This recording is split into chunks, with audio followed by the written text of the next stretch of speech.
syak atau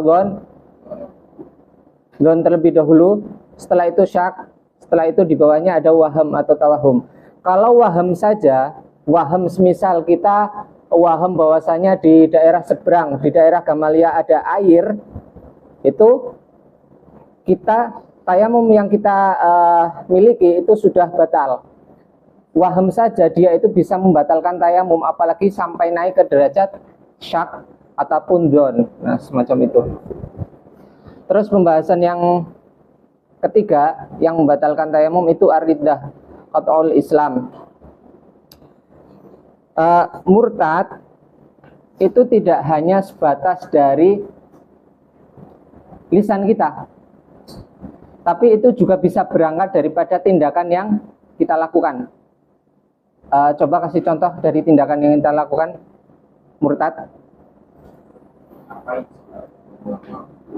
Ya.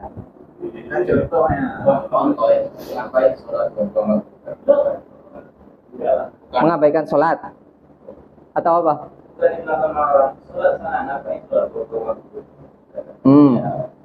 Itu masuk murtad enggak? Masuk enggak?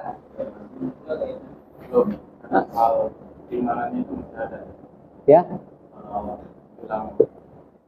Kan saya disuruh sholat sana. Ya. Bilang apa sholat pokok aja kan. Ya.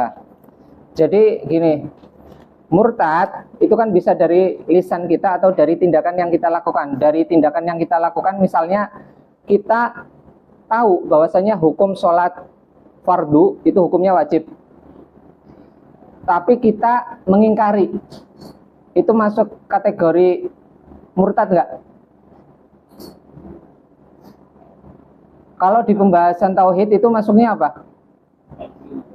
Itu sudah masuk apa? Kafir. Kalau kafir dikatakan murtad nggak? Itu sudah murtad. Nah, jadi ketika kita memang sudah mengetahui bahwasanya biasanya di pembahasan tauhid itu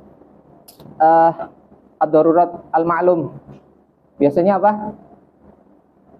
Itu pokoknya prinsip-prinsip dasar di dalam beragama, termasuk diantaranya sholat fardu 5 waktu, itu kan yang semua orang, bahkan orang awam sekalipun, dia itu kan tahu hukum kefarduannya.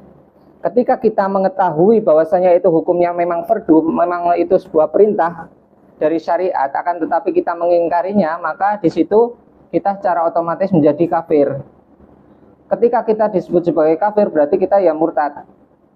Itu contoh salah satu diantaranya. Termasuk diantaranya yang lain itu apa? Apa? Murtad dari tindakan.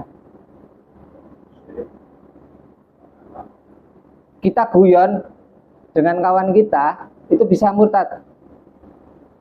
Ada yang bisa kasih contoh? Mirip Yesus kamu, mirip Yesus, wajahnya nggak Islami. Nah, dari tindakan atau lisan itu bisa menyebabkan daripada keabsahan Islam kita. Nah, murtad itu banyak, termasuk diantaranya seperti itu. Jadi murtad itu termasuk perkara yang bisa membatalkan dari tayamum. Terus, wa idzam tuni'a syar'an isti'malul ma'i fi 'udwin fa illam yakun 'alaihi satirun wajaba 'alaihi at-tayammumu wa ghuslus sahihi wa la tartiba bainahuma lil junubi. Ammal muhdithu fa inna ma yatayammamu waqta dukhuli ghuslil 'udwi al-'alili. Jadi kita di dalam membahas masalah tayamum itu nanti kita akan dihadapkan dengan hukum di mana ada anggota yang memang ada lukanya, itu di bagian anggota yang wajib kita tayamumi. Yang wajib kita tayamumi itu apa? Bagian dari badan kita.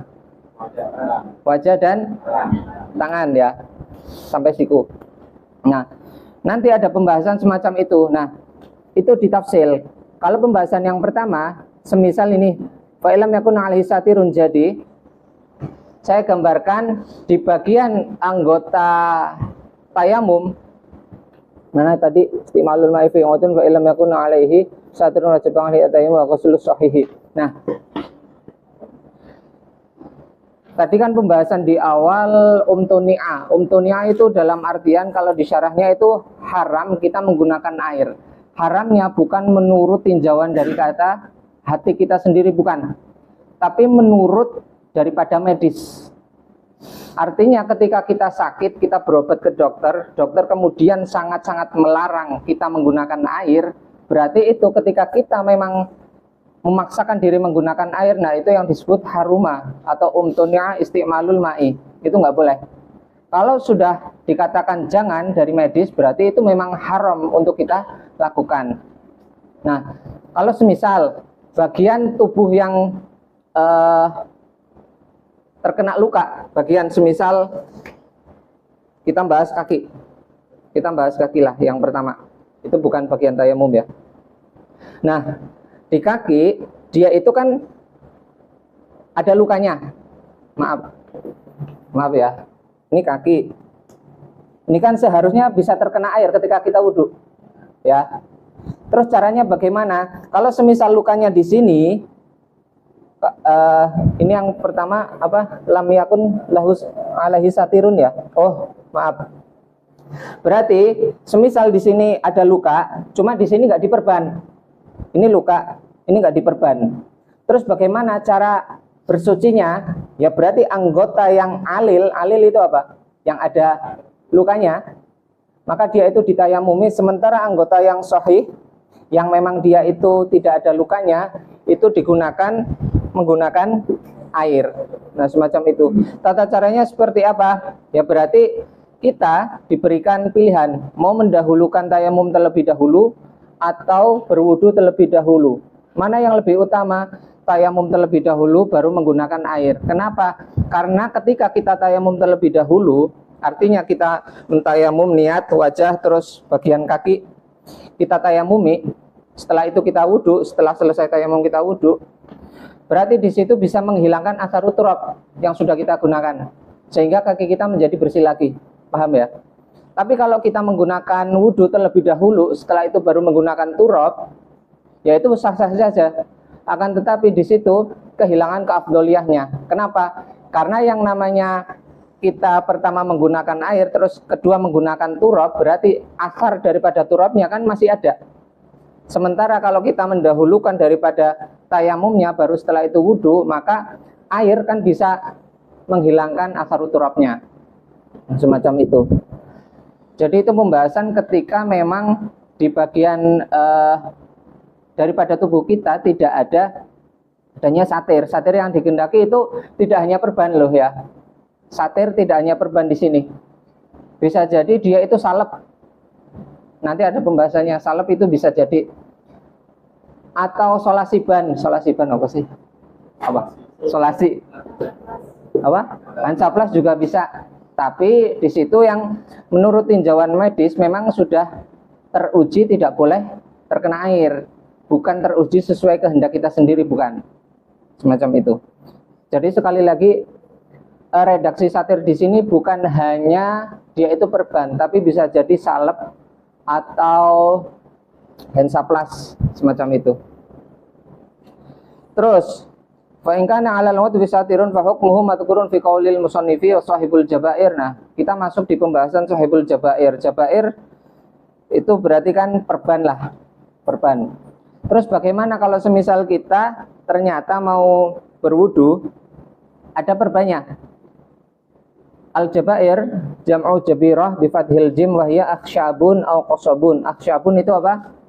Kayu, aw qasabun rotan. Tusawwa wa tushaddu ala mawdi'il kasri liyal tahima. Jadi yang disebut sebagai jabair di sini adalah sebuah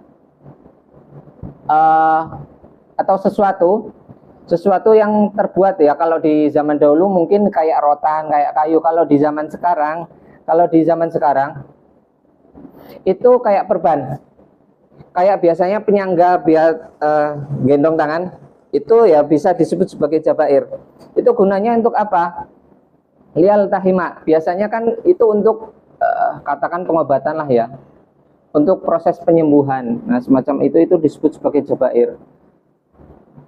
yamsahu 'alaiha bil ma'i illam yumkinhu nas'uha li khawfi dararin mimma sabaqa. Kalau memang masih memungkinkan dia itu bisa dilepas perbannya atau gendongannya, biasanya apa yang digendong itu apa? Kip atau apa? Kip ya. Kalau memang masih memungkinkan untuk dilepas, berarti dia itu memang harus dilepas. Artinya memungkinkan untuk dilepas ya sesuai saran tindakan dari medis. Artinya kalau memang masih diperbolehkan untuk dilepas, maka wajib dilepas. Tapi kalau udah jangan lanjut seperti itu, berarti dia itu tetap melanjutkannya dengan tayamum.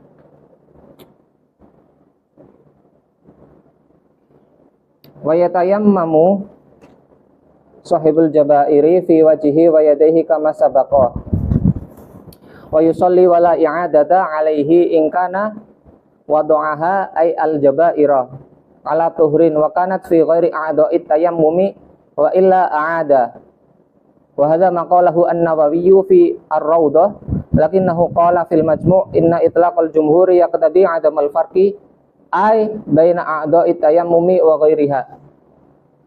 Jadi apa yang terdapat di dalam redaksi tadi ini yang barusan kita baca itu kesimpulannya ada 5. Kalau yang makai bajuri itu ada di qauluhu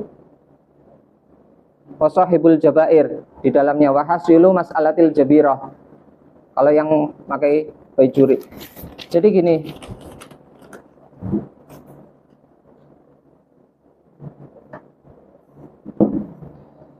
ada 5 pembahasan. Di dalam pembahasan ketika jabirah, perban atau salep terdapat di bagian tubuh kita, entah itu di bagian tubuh yang memang harus masuk bagian tayamum ataupun tidak. Nah, itu ada 5 pembahasan. 3 pembahasan ini diingat. Maksudnya diingat ya nggak harus diingat-ingat banget. Maksudnya kalau pas kita butuh ya berarti diamalkan.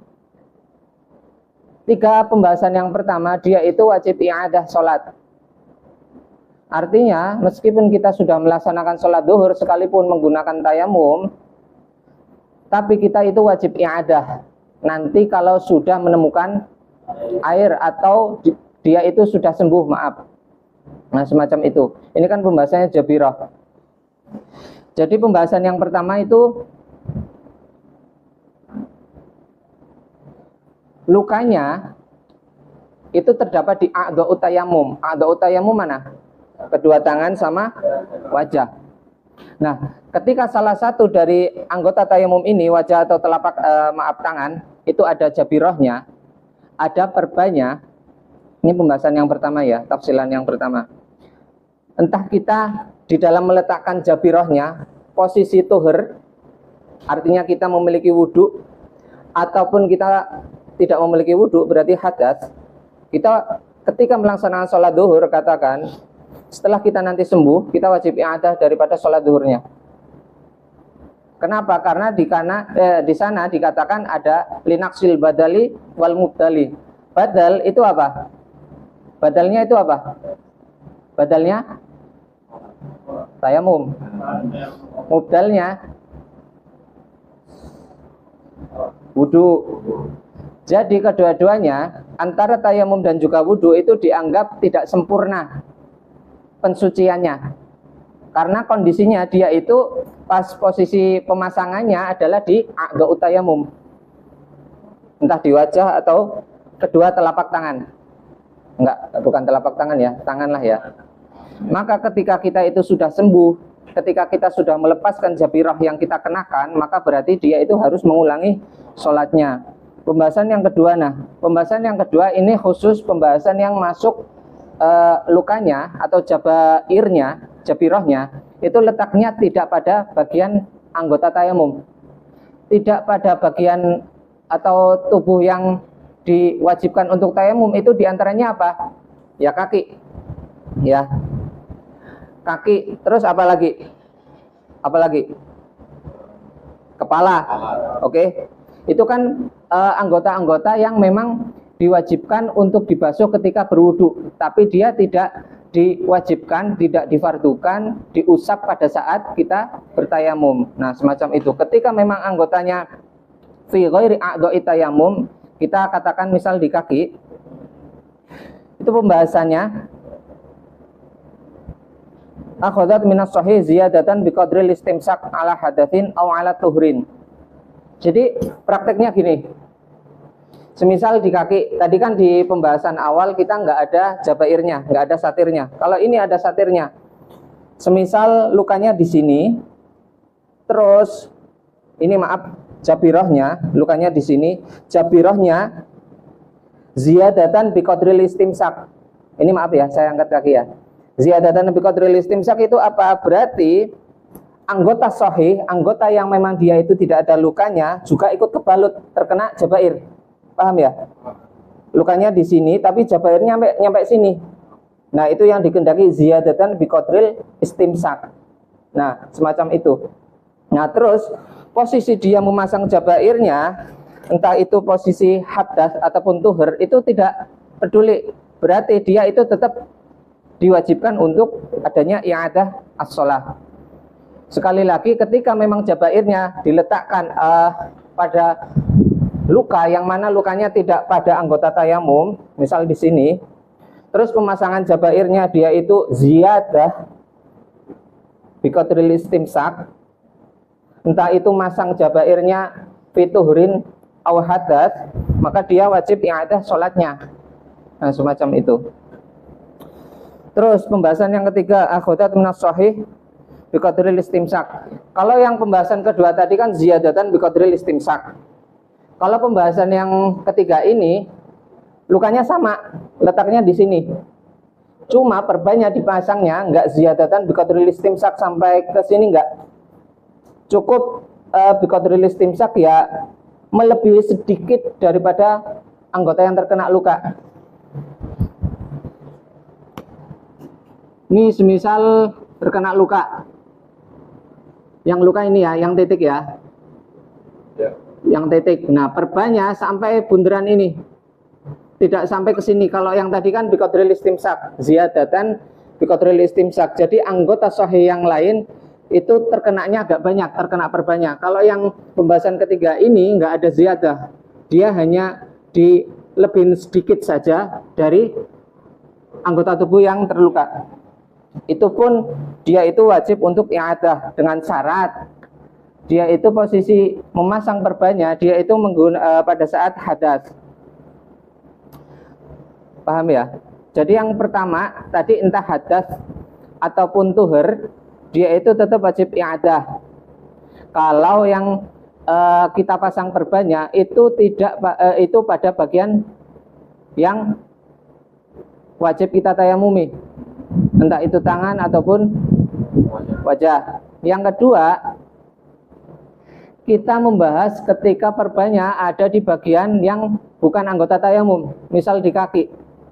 Itu ada dua macam, ziyadatan biqadril istimsak ala hadatsin aw tuhrin. Yang satunya dia itu enggak ada ziyadah, tapi cukup biqadril istimsak cuma ala tuhrin. Nah, semacam itu. Hukum 1, 2, 3 ini wajib i'adah. Nah, kalau yang ada bajurinya itu ada di tengah itu. Terus pembahasan yang keempat, lam ta'khud minas sahih syai'an ala hadatsin aw ala tuhrin. Masih sama kondisinya seperti tadi, hanya saja luka di sini, jabairnya, perbannya itu tidak melebihi meskipun sedikit terhadap bagian yang sahih. Artinya kalau lukanya di sini, semisal lukanya di sini, ini lukanya di sini, berarti perbannya juga ngepres di sini, nggak melebihi sedikit seperti pembahasan yang ini. Ini melebihi sedikit, kalau ini ziyadatan, ya. Nah, kalau yang pembahasan keempat ini lukanya ada di sini dan perbannya ngepres, nggak melebihi meskipun sedikit, pas dipres inilah ya. Maka ketika dia itu memasang perbannya dalam kondisi hadas ataupun tuhur, artinya dia itu memiliki wudhu ataupun tidak pada saat memasang perban, dia itu tetap tidak wajib untuk mengulangi sholatnya. Nah, itu pembahasan yang keempat. Pembahasan yang kelima,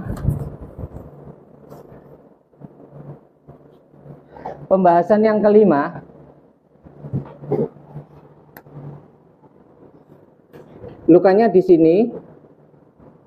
Cuma ini agak dilebihin sedikit kayak tadi pembahasan yang ketiga. Perbannya dilebihin sedikit, tapi biqadril istimsak.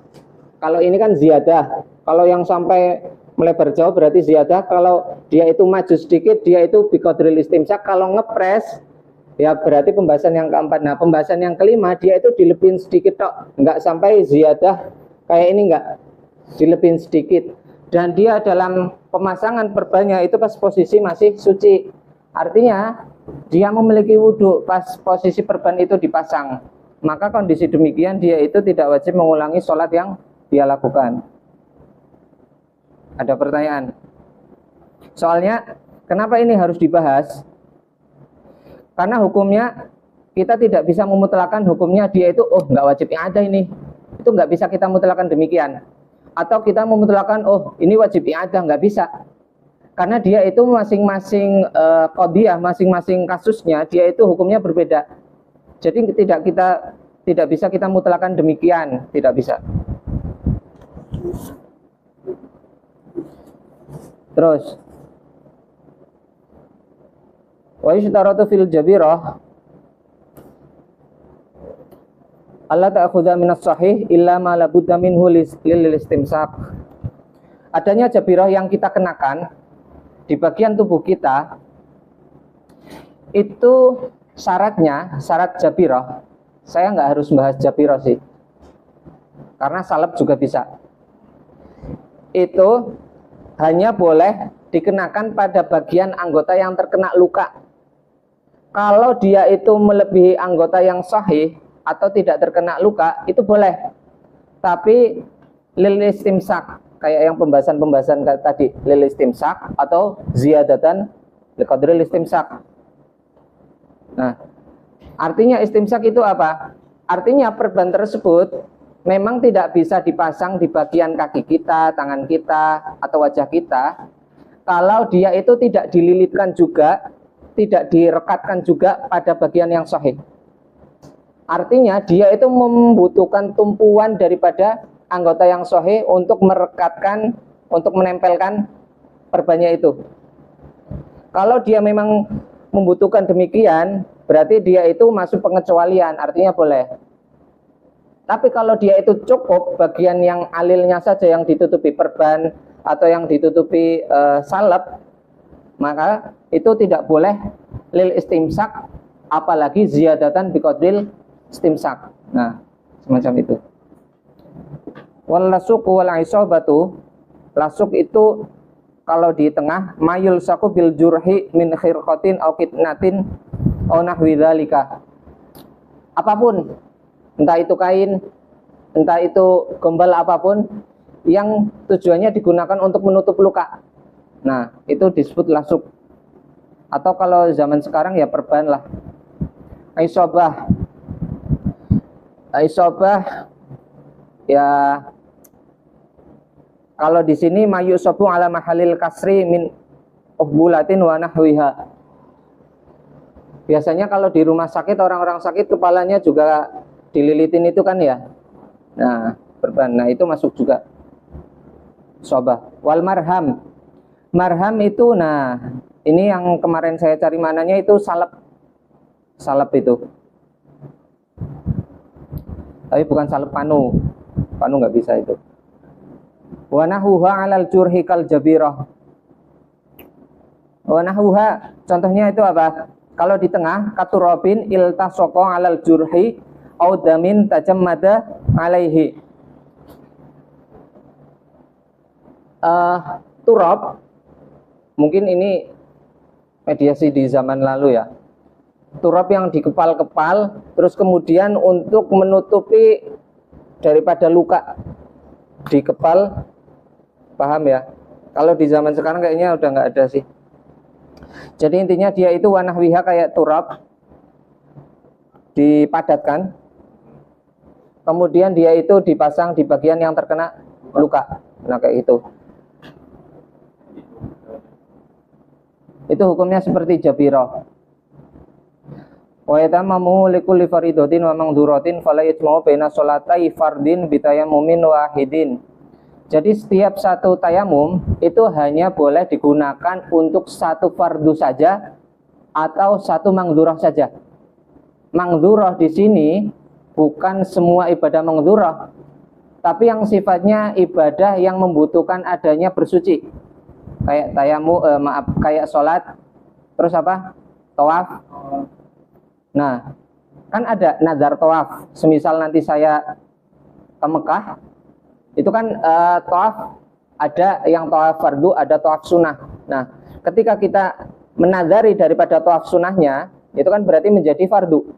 Nah, itu tawaf yang kita lakukan berarti hanya boleh menggunakan satu tayamum. Setelahnya, ketika dia mau melaksanakan sholat fardu yang lain, dia tidak diperbolehkan menggunakan tayamum itu. Paham ya? Tayamum lagi harusnya. Oleh ijma'u baina sholatai fardin bitayammumin wahidin.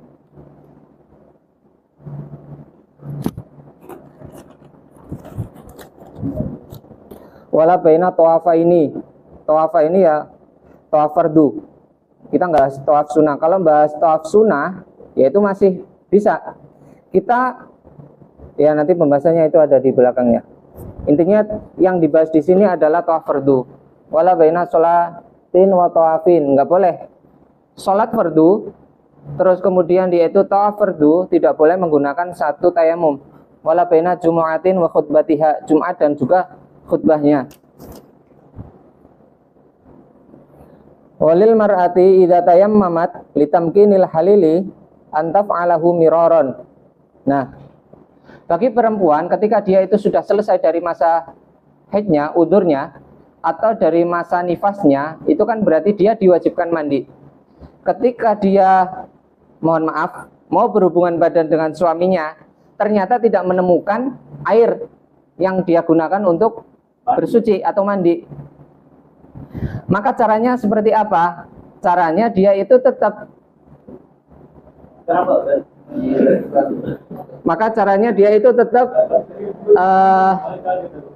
bertayamum. Ya, tayamum bukan berarti tayamumnya kita harus harus melumuri seluruh badan dengan turab, bukan. Sebagaimana tayamum yang dilakukan untuk pengganti wudhu, itu juga tayamum yang dilakukan untuk pengganti mandi. Kayak gitu. Jadi setelah dia itu tayamum, niatnya tamkinil halil. Tamkinil halil itu bahasa yang sangat sopan ya. Kalau dari antum kurang sopan.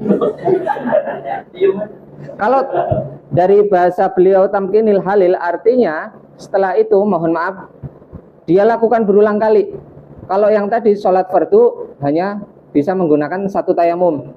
Tapi kalau dia itu selesai dari haid atau selesai dari nifas, kemudian dia itu tayamum, dan untuk tujuan tamkinil halil, ya tamkinil halil ya, maka dia tamkinil halilnya boleh dilakukan berulang meskipun hanya menggunakan tayamum wahid. Paham ya? Miraron. Wa tajma'u bainahu wa bainas sholati bidzalika tayammumi. Nah, ini yang dikomentari di syarahnya. Kalau kita mengacu di redaksi matanya, ini sebenarnya bukan matan sih, ini syarahnya. Syarah daripada nyarai apa? Matan ayatu takrib. Wa tajma'u bainahu wa bainas sholati bidzalika tayammumi. Kalau kita melihat letter dari redaksinya, itu seolah-olah perempuan yang tadi itu sudah tayamum, dia itu boleh mengumpulkan dua hal, yaitu dia boleh melakukan sholat, juga boleh melakukan tamkinil halil. Padahal kenyataannya tidak demikian. Kalau kita membahas masalah ini di pembahasan bab tayamum yang awal, itu kan martabah ibadah, level ibadah di dalam menggunakan tayamum, itu kan ada tiga. Yang pertama level ibadah yang sifatnya fardu. sholat fardu. Terus apa lagi? Tawaf fardu. Nah, semacam itu. Terus yang martabah ibadah yang kedua, ini kita membahas martabah ibadah yang menggunakan tayamum loh ya. Martabah ibadah yang kedua itu sifatnya sunnah. Sholat sunnah, qobliyah, ba'diyah, atau sholat jenazah meskipun sifatnya dia itu disebut fardu kifayah, tapi dia itu fi hukmil nawafil itu. Nah, sholat jenazah. Terus yang martabah ibadah yang ketiga itu kayak sujud syukur, sujud tilawah, terus apa? Tamkinil halil, dia itu martabah ibadah yang ketiga. Jadi gini, ketika kita niat tayamum untuk melaksanakan fardu duhur, misal fardu duhur, maka semua ibadah di martabah kedua dan ketiga boleh kita laksanakan. Artinya setelah melaksanakan sholat duhur, kita melaksanakan sholat ba'diyah duhur, boleh, karena dia minan nawafil. Setelah itu melanjutkan sholat jenazah, bisa. Setelah itu membaca qiraatul Quran atau sholat sujud syukur, sujud tilawah, itu masih bisa. Artinya dia itu ketika memang niat tayamumnya dia itu untuk fardu, maka yang martabah ibadah kedua ketiga dia itu masih bisa dilakukan. Terus lanjut, ketika dia itu di martabah kedua, martabah yang kedua itu tadi apa? Sholat sunnah. Misal memang dia itu niat tayamumnya untuk sholat qobliyah. Terus semisal dia itu sudah melaksanakan tayamum, yang boleh dia lakukan ya nawafil qobliyah atau ba'diyahnya. Terus di martabah ibadah yang ketiga. Sementara martabah ibadah yang nomor satu, fardu duhurnya katakan, itu tidak bisa. Dia itu harus mengulangi tayamum lagi. Dia itu hanya bisa sekali lagi untuk martabah ibadah yang kedua dan martabah ibadah yang ketiga, yaitu termasuk diantaranya tamkinul halil. Terus sujud tilawah, sujud syukur, qiraatul Quran. Nah, lanjut, kalau semisal kita niat tayamumnya di martabah yang ketiga, martabah ibadah yang ketiga itu kayak tadi ya, apa tadi? Tamkinul halil, sujud syukur, sujud tilawah, qiraatul Quran. Nah, ketika kita niat mau qiraatul Quran menggunakan tayamum, maka dia itu sudah hanya martabah salisah faqat yang boleh dia lakukan. Martabah ibadah yang ke satu ataupun martabah ibadah yang kedua itu nggak bisa dilakukan. Alhasil niat di martabah yang pertama berarti dia itu bisa 1, 2, 3. Ketika dia niat tayamum di martabah kedua, berarti martabah kedua dan ketiga saja yang bisa, yang ke satu nggak bisa. Ketika dia itu niat tayamum di martabah yang ketiga, maka dia itu hanya ketiganya tok. Sementara yang ke satu kedua nggak bisa. Nah, pembahasan yang barusan kita bahas watajma'u bainahu, mengumpulkan tamkinul halil wa bainas sholat bidzalika tayamum dengan tayamum satu, itu di i'tirad di redaksi hasyiahnya itu nggak bisa, karena yang namanya tamkinul halil itu masuk martabah ibadah yang nomor 3. Artinya ketika si perempuan dia itu selesai daripada haidnya atau selesai daripada nifasnya, kemudian dia itu tayamumnya niatnya untuk tamkinul halil, berarti dia itu hanya untuk bisa martabah yang ketiga saja, tidak bisa untuk melaksanakan bainas sholat, tidak bisa untuk melakukan sholat sunnah, apalagi sholat fardu. Nah, semacam itu. Wa qauluhu wa yusalli bi tayammumin wahidin masya'a minan nawafil sakitun min ba'di nusahi. Di sebagian redaksi kitab, redaksi yusalli bi tayammumin wahidin masya'a minan nawafil itu tidak ada. Kenapa di sini kita seringkali menemukan sakitun min ba'di nusahi atau fi ba'di nusahi atau min ba'di nusahi? Karena dulu murid daripada murid si penulisnya siapa? Ibnu Qasim al-Ghuzi. Itu kan santrinya tidak hanya satu. Itu mohon maaf, kadang kan ya namanya santri kan pendengarannya ada yang sempurna, kadang ada yang sedang ngobrol dengan yang lain, atau kadang dia itu ada kesalahpahaman dalam menangkap, mencerna dari redaksi yang disampaikan oleh si guru. Nah, semacam itu, makanya terjadi perbedaan di dalam sebagian redaksi. Jelas ya? Nggak ada pertanyaan? Nggak ada.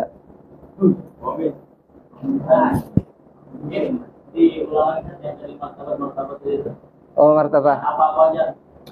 Kalau yang martabah ibadah yang pertama, intinya dia itu berupa ibadah fardu. Entah itu sholat fardu, entah itu tawaf fardu. Nah, semua yang sifatnya fardu itu. Terus yang kedua, martabah ibadah yang kedua itu sholat nawafil, qobliyah, ba'diyah. Nah, semacam itu. Terus sholat ya witir, duha dan lain sebagainya. Atau sholat jenazah. Nah, terus di martabah ibadah yang ketiga, dia itu sifatnya di bawah 1 dan 2. Qiraatul Quran, sujud tilawah, sujud syukur, tamkinul halil. Nah, semacam itu. Jelas ya?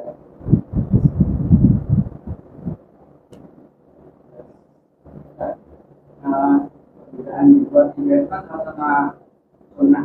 Ya. Sunnah itu maksudnya khusus buat sunnah. Yang sunnah di luar martabah kedua. Enggak. Kan kalau kita misalnya saya mau pindah untuk sholat sunnah, kita kan bisa melakukan Banyak. martabah ketiga tadi. Ya. Sebenarnya sunnah semua. Ya. Jadi kan kalau yang di martabah ketiga itu kan nggak sunnah. Kalau Ya. misalnya kita mau sholat sunnah itu berarti harus saya lagi. Enggak. Di martabah ketiga dia itu kan sifatnya kayak bukan itu sifatnya ibadah-ibadah selain sholat itu kan. Kayak sujud apa? Sujud syukur, sujud tilawah, terus qiraatul Quran. Nah, artinya kalau selama dia, jadi kaidahnya seperti ini. Selama sholatnya itu sifatnya nawafil, entah itu qobliyah, ba'diyah, sholat witir, sholat duha, sholat apapun, sholat sunnah, berarti dia mau berapa kali pun dia itu tetap bisa. Dan sholat nawafil masuknya di martabah kedua. Nah, jadi semisal dia itu mau melaksanakan setelah sholat qobliyah, dia mau melanjutkan sholat apa? Sholat. Siapa yang bilang qadha itu nafil? Nah, dia itu boleh, nggak perlu tayamum lagi. Jadi kalau misalnya niatnya awalnya baca Quran, Nggak bisa. nggak bisa. Khusus berarti di martabah ketiga. Jadi di martabah kedua itu balas-balasan. Khusus untuk sholat, kalau yang di sebagian kitab yang lain saya kurang paham ya. Maksudnya mungkin ada, cuma saya kurang paham. Saya belum mengetahui itu. Cuma yang saya tangkap dari kitab hasyiahnya itu masuk bab sholat kayak gitu.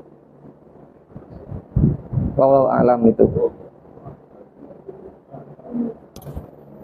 Ada lagi? Apa namanya, anggota tubuh yang enggak itu kan enggak kena air, kan tayamumnya yang bagiannya anggota tubuh yang enggak itu aja, apa semua tayamum yang dilakukan. Gimana? Ada ini anggota Tubuh yang kena enggak, ya. karena di bagian kaki.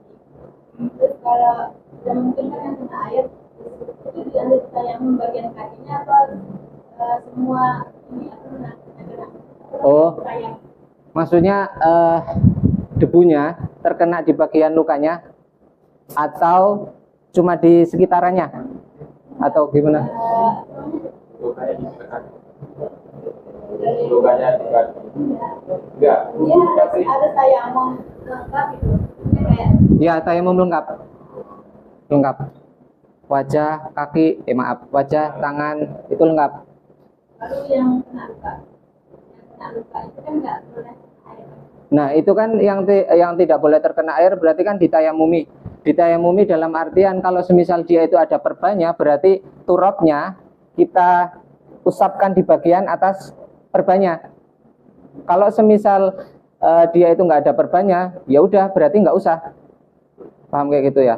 Intinya ketika dia itu posisinya emang tayamum, berarti dia itu wajib mengusap dari semua anggota tayamumnya itu. Nah, semacam itu. Dan kalau dia itu ada perbannya, berarti turabnya itu diusapkan di atas perbannya. Kecuali kalau salep kan nggak mungkin ya. Karena kalau salep kan sifatnya cair. ya, kering nanti. Terus ya.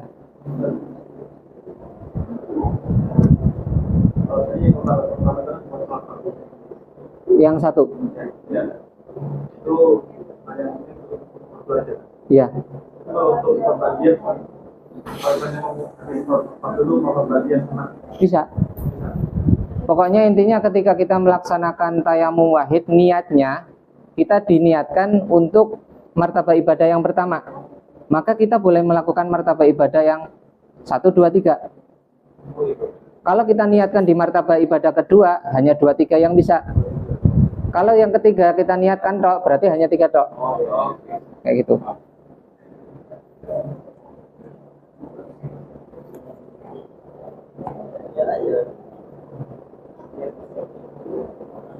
Terus ya. Faslun fi bayani najasati wa izalatiha. Wa hadzal faslu madhkurun fi ba'din nusakhi qubaila kitabis sholati. Pasal ini dijelaskan atau disebutkan di sebagian redaksi kitab qubaila kitabis sholat, tepat sebelum pembahasan masalah sholat. Kenapa dikatakan qubaila ya? Soalnya kalau dikatakan qabla kitabis sholati, itu bisa jadi qoblanya itu tidak secara langsung. Nah, dikatakan qubaila itu kan merupakan tasghir daripada qablu. Berarti dia itu tepat sebelum pembahasan masalah sholat itu disebutkan.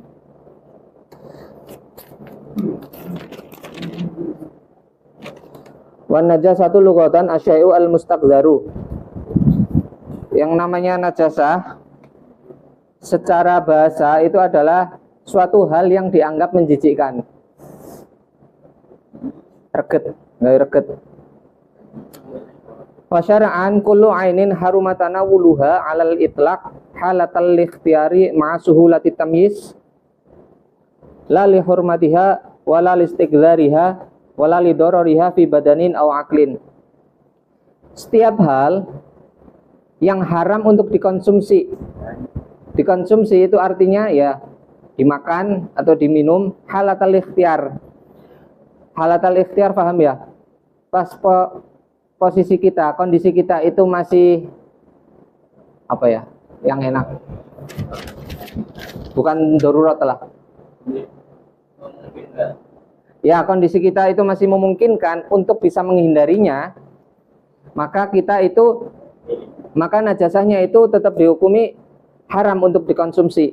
Ma'asuhulati tamyiz. Suhulati tamyiz penggambarannya kayak mudah dideteksi. Oh, semisal kan biasanya ada ulat di fakihah, di apa? Buah. Nah, kalau semisal itu masih hidup dan mudah dideteksi, berarti itu ya haram untuk kita konsumsi. Nah, itu yang dikehendaki suhulati tamyiz. Nah, ilat keharamannya di sini lali hurmatiha, bukan karena dia itu dimuliakan. Wala listighdariha, bukan karena dia itu dianggap menjijikkan, bukan. Wala lidororiha fi badanin aw aqlin, dan juga bukan suatu hal yang bisa membahayakan terhadap badan ataupun akal, pikiran kita. Kalau kita membahas setiap hal yang menjijikkan itu haram, disebut najasah. Kalau kita, sekali lagi, kalau kita membahas setiap hal yang menjijikkan itu disebut najasah, maka ingus itu disebut najasah, ludah disebut najasah, mohon maaf, air mani disebut najasah. Tapi ilat dia itu diharamkannya atau dia itu dikategorikan sebagai najasahnya bukan ditinjau dari lali hurmatiha walal istighdariha walal lidororiha fi badanin aw aqlin, bukan ditinjau dari sananya. Nah, di sini kan dikatakan alal itlaq tadi, artinya mau sedikit ataupun banyak, mau kering ataupun basah, dia itu tetap dihukumi najis.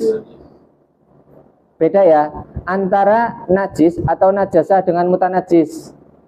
Kalau najis mau sampai kapanpun dia itu tetap najis, kecuali yang najis bisa disucikan apa waktu itu disamak.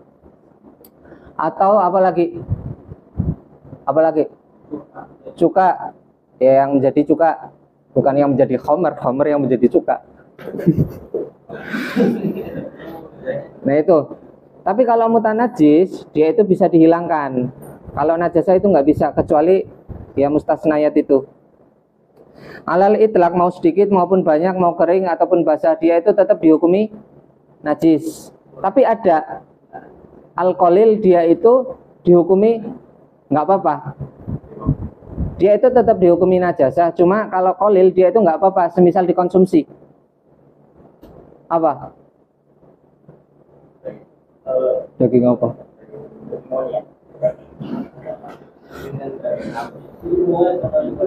Kalau yang ada kitab Bejuri itu di tengah, wa kharaja bidzalika ma yubahu qaliluhu wa yahrumu katsiruhu. Sedikit boleh kita konsumsi, tapi kalau banyak itu nggak boleh. Contohnya itu apa? Kalbanji, obat bius, biasanya untuk medis. Alkohol, opium tahu ya, minal mukhaddarat, termasuk dari bagian narkoba kan. Cuma kalau sedikit, biasanya itu untuk tadawi, itu kan ada di rumah sakit sebagai obat penenang, itu nggak apa-apa. Wal hashisyah, Ganja. ya ganja. Wajah uzatit tibi. Nah, tahu pala ya, biji pala? Hah? Apa itu? Kamu hidup di zaman siapa? Nggak tahu biji pala? Jokowi. Hah? Biji pala? Ya biji pala sebagaimana yang kalian ketahui itu, dia itu kalau sedikit itu boleh, tapi kalau banyak ngeleleng awak dewe. Nah itu nggak boleh. Kalau sedikit boleh. Fahuwa tohirun kalau qalil. Nah itu pengecualian. Artinya kalau di rumah sakit biasanya itu tenaga medis menggunakan sedikit daripada obat penenang dari yang telah disebutkan, itu nggak apa-apa. Itu nggak apa-apa. Kalau kita membahas setiap perkara yang najasah itu ilatnya karena doror, itu seharusnya memasukkan apa? Batu. Batu ketika berada di badan kita itu akan membahayakan enggak? Akan membahayakan. Tapi dia tidak bisa disebut najasah. Padahal dia doror di badan. Nah, oleh karena itu tadi disebutkan lali hurmatiha, dia itu disebut najasahnya bukan li hurmatiha wala listiqdariha wala li dororin fi badanin au aklin, bukan itu.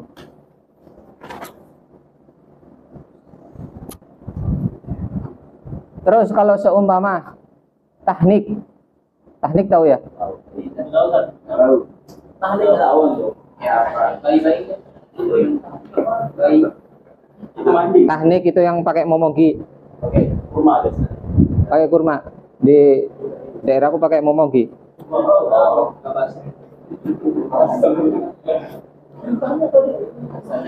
Nih, fa innahu in haruma tanawuluhu lakin listiqdarihi falaisa binatsin.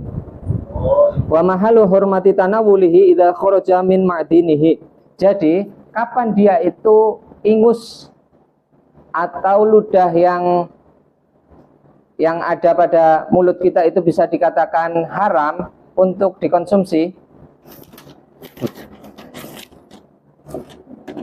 Nah, itu pada saat dia itu keluar daripada ma'din dalam. Makanya ketika orang yang berpuasa dia itu mohon maaf menelan riak, terus dikembalikan lagi, kan dia itu sudah melewati tenggorokan ya, sudah ada proses kayak pencernaan, dikembalikan lagi, ditelan lagi. Nah itu makanya batal. Tapi kalau dia itu posisinya dia itu ludahnya itu masih berada di lingkaran depan, belum masuk ma'din, terus ditarik terus dimasukkan lagi, itu nggak apa-apa. Kalau yang dari ma'din baru membatalkan.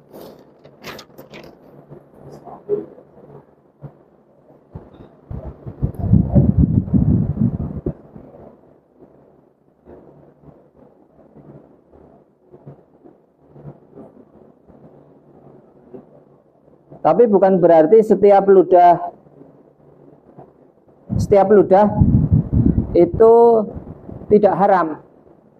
Maksudnya ada ludah yang memang dia itu haram untuk dikonsumsi. Semisal ini air, saya ngeludah ke sini, diminum, itu haram, menjadi haram. Tapi dia itu tidak najasah. Dia itu haram dikonsumsi tapi tidak masuk kategori najasah. Ya, paham ya?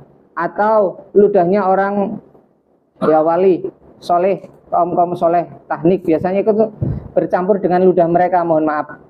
Itu nggak apa-apa kalau kita konsumsi, karena kita tabarukan dengan mereka kan, itu nggak apa-apa. Nah, semacam itu.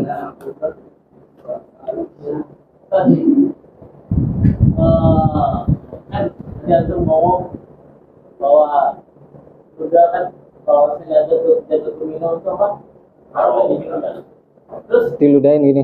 ya kan prinsipnya ada ludahnya gitu, tinggal nanti gimana. Terus gimana kondisinya orang yang minum terus dikokok gitu. Nah, Kan si ludahnya ketinggalan tuh di situ kayak nyatu gitu. Kan otomatis jadi haram juga dong berarti. itu berarti tanyakan ke hati nurani masing-masing. Aku mokok. Maksudnya gini ya, dia itu haram untuk mengkonsumsi daripada ingus atau ludah, bukan berarti pada saat, mohon maaf, biasanya di pondok kan 1 gelas untuk beberapa, atau satu air mineral bareng-bareng, bukan berarti di sana. Maksudnya keharamannya bukan dari sana.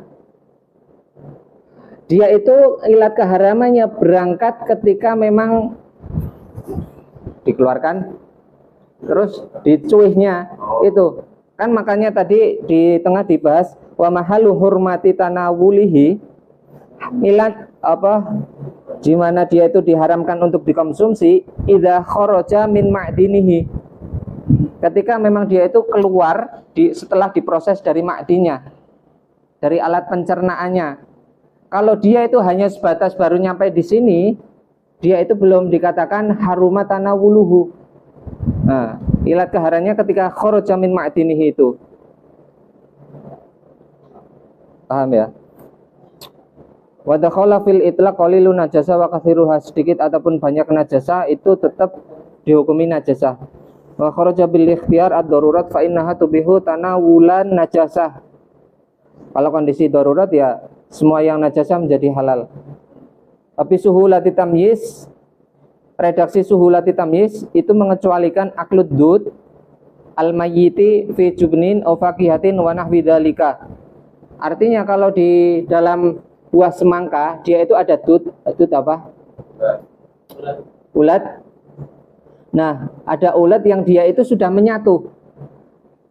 Dan asura atamyiz, ini kan tadi suhulatu tamyiz, berarti masih mudah dibedakan. Tapi kalau di dalam sebuah komponen buah dia itu dudnya sulit untuk dibedakan antara warna yang asli buahnya dengan dudnya, itu sudah nggak apa-apa. Artinya dia dikonsumsi tetap halal. Wa kharaja biqaulihi la li hurmatiha maitatul adamiyyi, ya bangkai manusia dihukumi suci. Wa bi adamil istighfar al-mani wa nahwuhu, begitu juga sesuatu yang dianggap menjijikkan itu mengecualikan air mani dan semisalnya. Wa bi nafi dorori al-hajaru wa nabatu al-mudiru bi badanin aw aqlin. Jadi pembahasan doror yang bisa membahayakan badan, tidak semua yang membahayakan badan itu bisa disebut najasa, nggak bisa. Contohnya ini hajar, batu, nabat. Ketika dalam badan kita ada biasanya pohon salak misal, ya nelan biji salak tumbuh di sana, itu kan membahayakan di badan, tapi dia itu tidak bisa disebut najasa.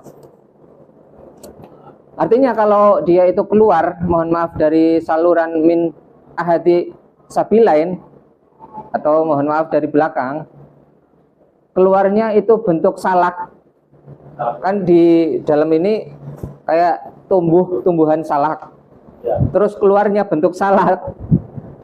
Setelah mohon maaf BAB dia itu keluarnya bentuk salak, maka dia itu tidak bisa disebut najasah. Jadi dirujak aja. Bisa dirujak. Bisa dirujak. Suma zakara al-musannifu dhabitan linnaji al-khariji minal qubuli wa duburi biqaulihi wa kullu ma'in kharaja minas sabilaini najisun. Nah ini. Setiap hal yang keluar dari salah satu kedua jalan depan ataupun belakang itu dihukumi najis. Sekali lagi yang namanya najis itu tidak bisa disucikan. Yang bisa disucikan hanyalah mutanajis. Wa shadiqun bil khariji al mu'tadi kal bawli wal ghaiti wa bin nadiri kadami. Mana tadi? Kadami wal qaihi.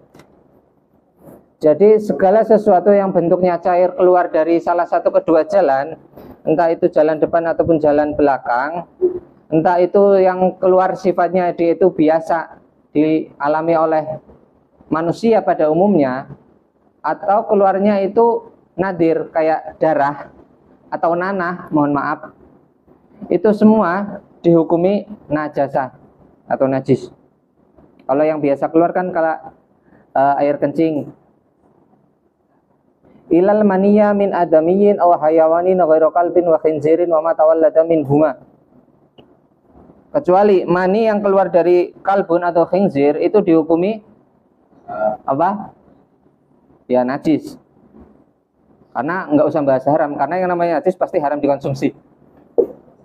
Ya. Nah kayak gitu. Wa ma tawallada minhuma atau perkawinan silang juga amin ahadihima ma hayawanin tahir. Bukan ya, manusia. Kambing ya.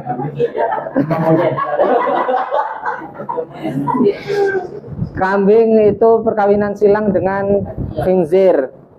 Terus keluarnya, kepalanya itu bentuknya kambing, badannya bentuknya itu khinzir, atau kepalanya bentuknya monyongnya kayak babi, terus badannya itu ada bulu-bulu kambingnya.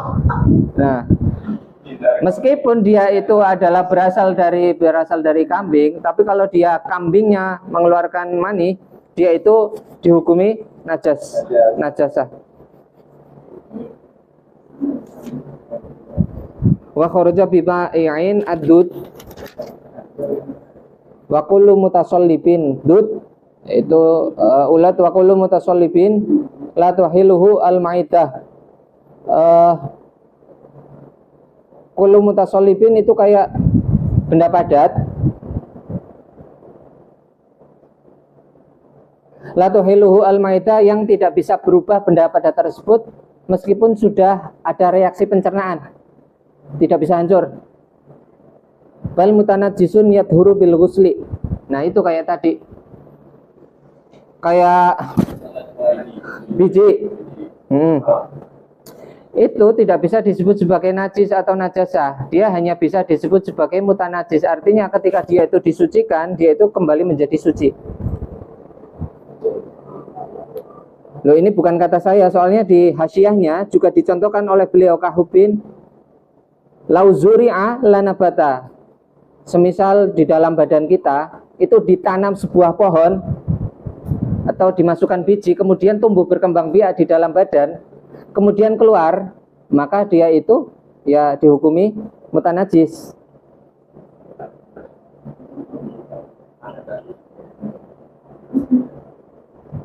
Pasti ada ini. Wa fi ba'din nusakhi wa kullu ma yakhruju bi lafdzil mudhari'i wa isqati ma'in. Sebagian redaksi kitab bukan dengan redaksi wa kullu ma kharaja, tapi dengan redaksi fi'il mudhari' wa kullu ma yakhruju. Wa ghuslu jamil abwali wal arwathi. Kalau semisal kita menghadapi sebuah redaksi yang dinalar itu nggak masuk akal. Contoh ini, wa ghuslu jami'il abwali, membasuh semua bentuk kencing, membasuh semua jenis kencing, itu nggak bisa dinalar. Kenapa nggak bisa dinalar? Karena yang namanya najis sampai kapanpun dia itu tidak bisa disucikan, dibersihkan itu nggak bisa. Berarti kan dia nggak bisa dinalar secara akal, itu kan nggak bisa. Kalau kita menghadapi keiskalan redaksi yang semacam ini, berarti di sana ada mudhof yang dibuang. Contoh, ghuslu jamil abwal wal arwah, kotoran. Air kencing dan kotoran kan nggak bisa disucikan. Artinya berarti di situ air kencing dan kotoran dia itu bimakna nempel di sebuah perkara, musab atau mahal. Jadi kalau kita takdirkan wa ghuslu jami'i mahalil abwali au musabil abwali wal arwathi. Jadi itu titik ketemunya di sana. Membasuh semua tempat yang ada najisnya, apa yang ada baulnya dan juga ada arwahnya, atau musab wa ghuslu jami'i musabil abwali wal arwathi. Nah, itu kan bisa perkara yang terkena baul, musab itu kan perkara yang terkena, atau arwah perkara yang terkena rauth, kotoran. Nah, itu walau kana min makulil lahmi, hukumnya itu wajib. Jadi setiap perkara yang terkena kotoran ataupun kencing, bahkan meskipun kotoran atau kencing itu berasal dari hewan yang halal kita konsumsi kayak ayam, itu tetap wajib kita bersihkan musabnya, bersihkan mahalnya yang terkena abwal dan arwahnya itu.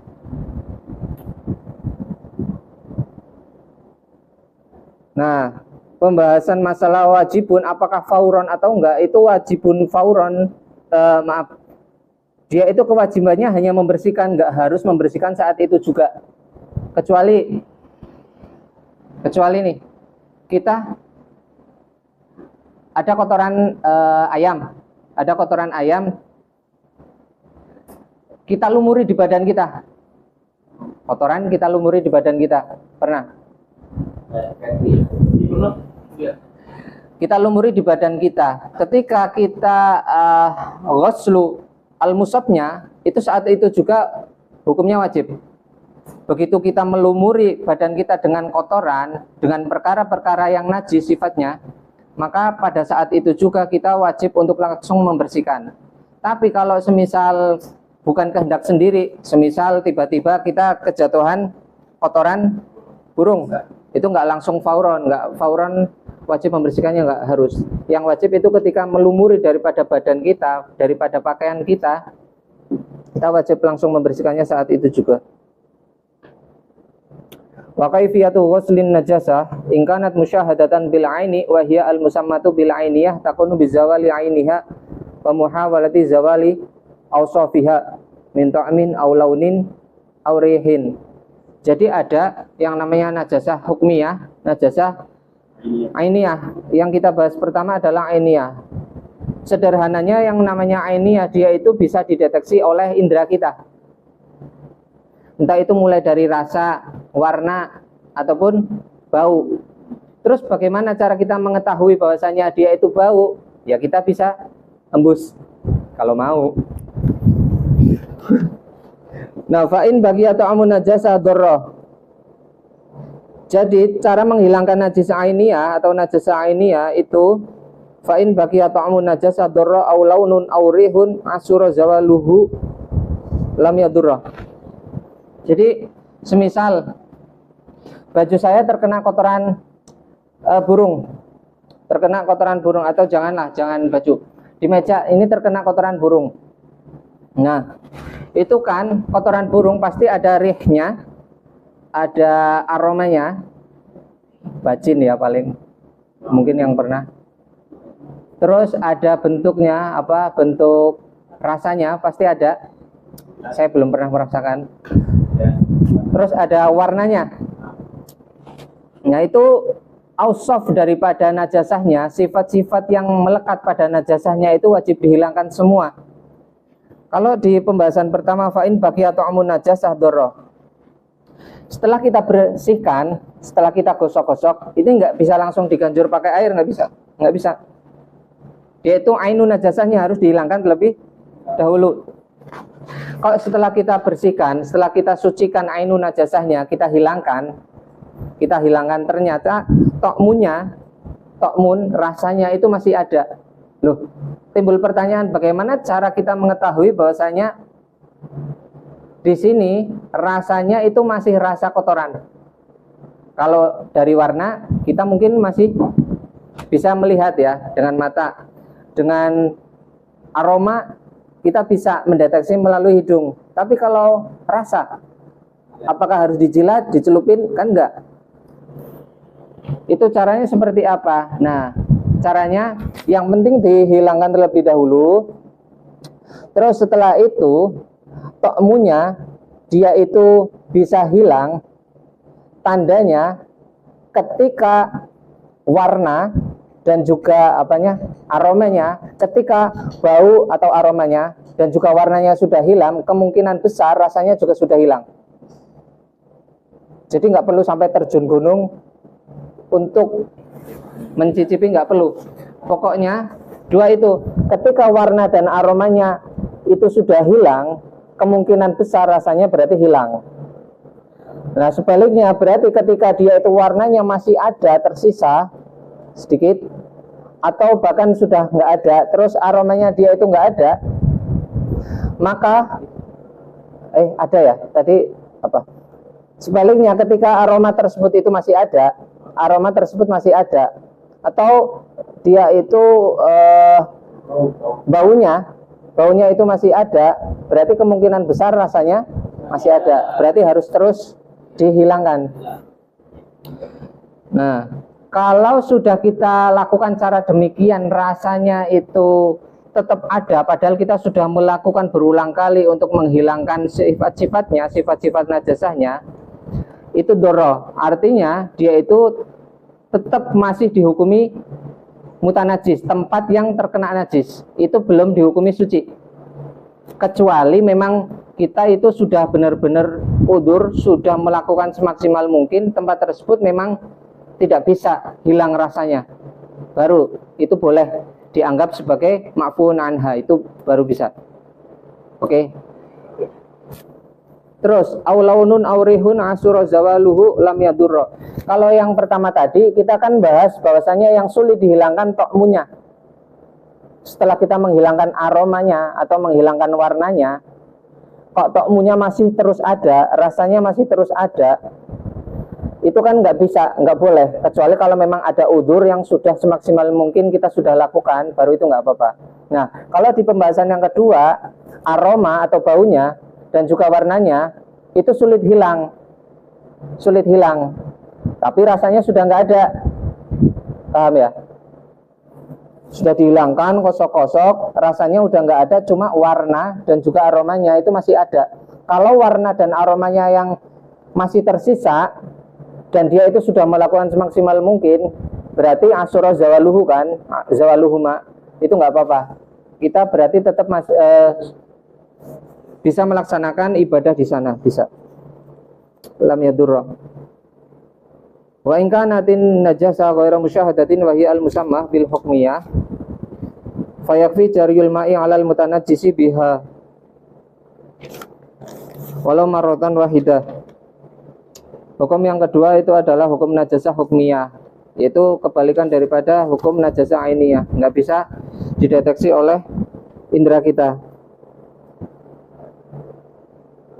Walau marrotan wahidah, ya artinya semisal kita itu tadi lihat di sini kayak ada kotoran tipis dari kucing, tapi kita nggak tahu di area sini atau sini, soalnya dia itu udah kering, berarti nggak bisa dideteksi oleh indera kita, hidung kita nggak bisa mencium, terus mata kita nggak bisa ngelihat ada kotoran di sana atau ada baul di sana.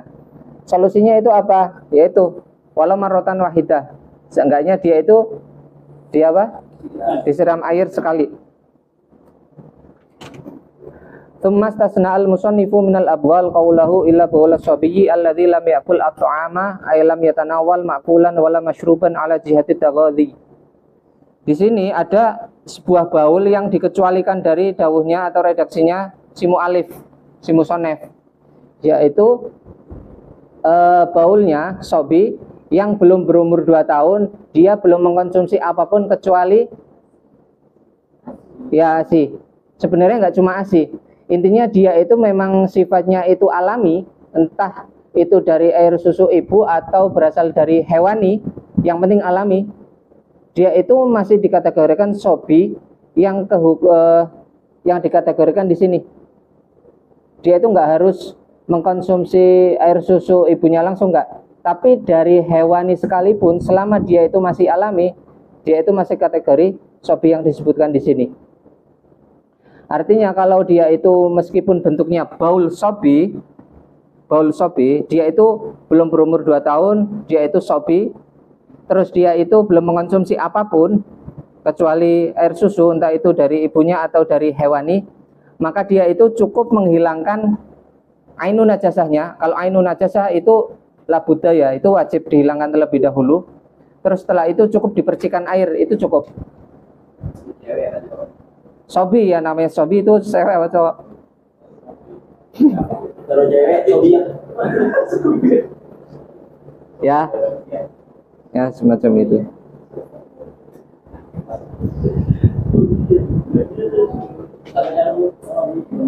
Lamu kok pakai kita namu? Fa innahu ay baula sabiyyi yadhuru bi rasyil ma'i alaihi. Cukup dipercikan air ke sana. Wala yustaratu fir rasyi sayala nul ma'i. Tidak disyaratkan ketika memercikan air itu adanya air yang mengalir. Air yang mengalir itu gini. Apa ya? Semisal ini. Atau apa ya? Ini mohon maaf, ada sobi kencing di sini.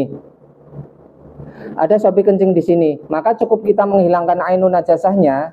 Setelah itu kita cukup percikan air dikit, nggak perlu ada sayala nul ma'i. Sayala nul ma'i itu apa? Iya, kayak disiram. Itu nggak perlu, cukup dipercikan itu sudah cukup. Itu kalau dia itu sobi. Dan la yustaratu fi rash sayala nul ma'i, artinya dia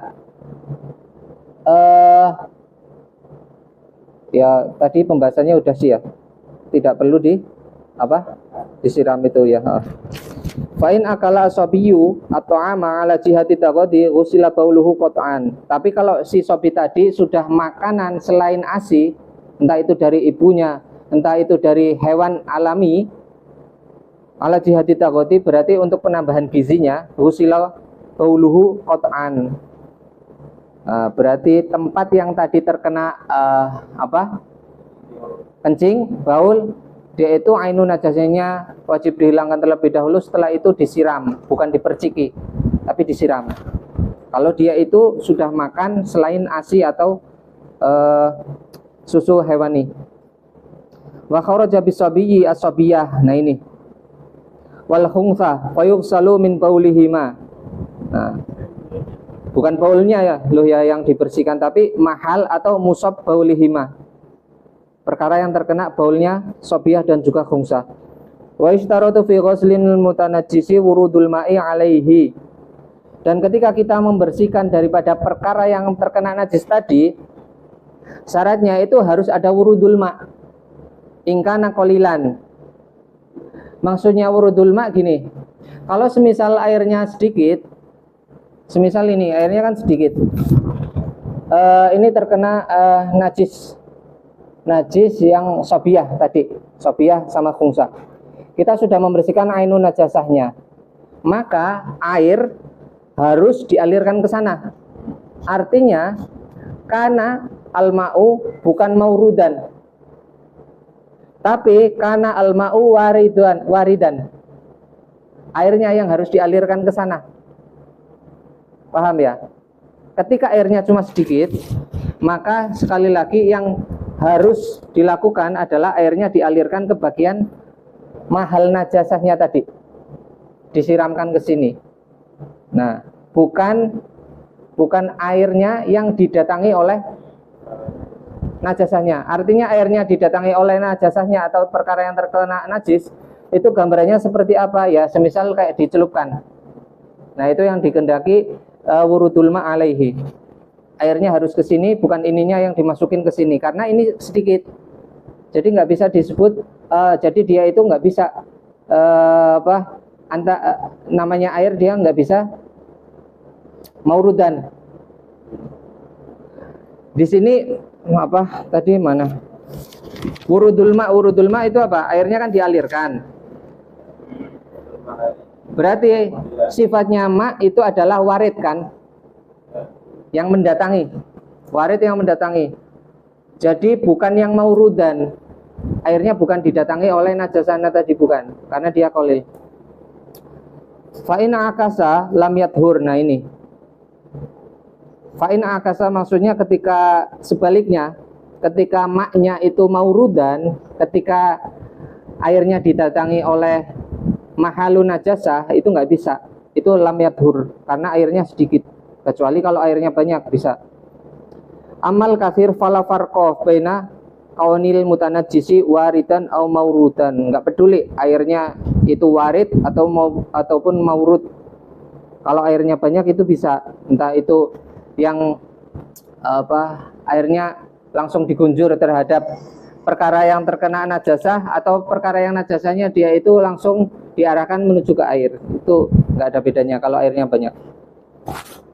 Ada pertanyaan?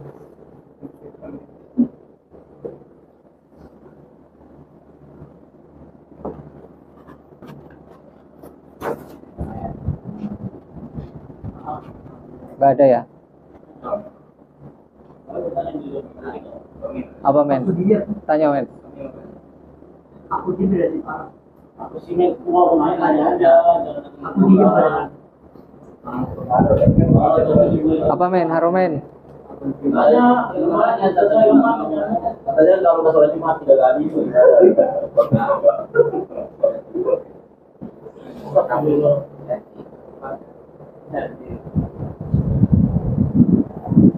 Udah ya, nggak ada pertanyaan.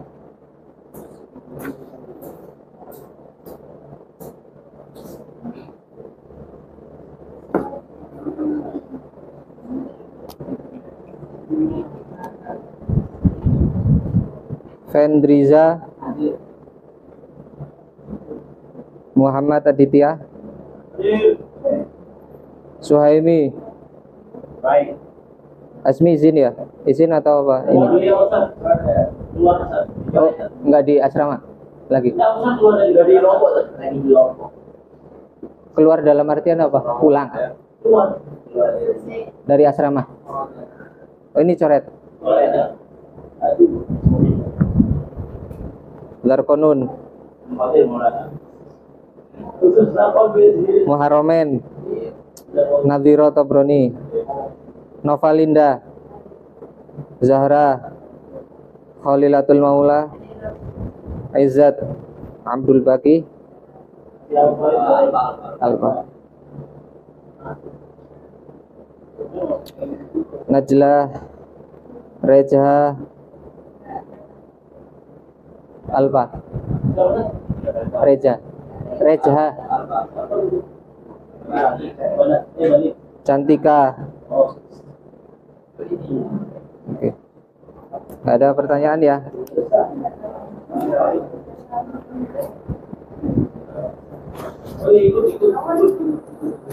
Udah. Oh ya.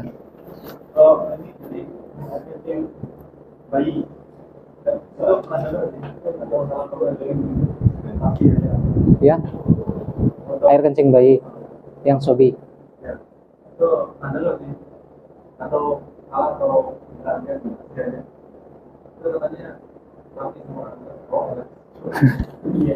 Sama itu beda. Umurnya. Iya. Beda ya? Karena kalau sobia dia itu nggak ada koyit mau setahun 2 tahun nggak ada. Tapi kalau sobi sebelum dia itu 2 tahun, dan dia itu belum mengkonsumsi makanan apapun selain ASI dan juga protein hayawan itu yang alami, maka dia itu najisnya ya kayak tadi cukup dihilangkan najasanya sama diperciki air. Kalau sobi dia itu nggak peduli mau umur setengah tahun, setahun, 2 tahun nggak peduli. Yang dikategorikan dia itu sobi. Kalau masalah ilatnya seperti apa saya agak lupa itu kenapa dibedakan. Tapi jelas itu beda. Sudah ya. Cukup. Cukup. Oh, kayak gini. Apa? Aroma ya, tapi ini kan bayi ya. Nah, Hobi bayi. jadi saya dengar perempuan dan cewek beda. Loh, udah kan kau nanya. Saya lupa. Terus Nah, gimana? beda dalam proses. Untuk bisa diperhatikan langsung cara menyelesaikan ada. Tapi kalau saya dengar yang buat cewek harus dicuci, nggak bisa dicuci karena iya kan.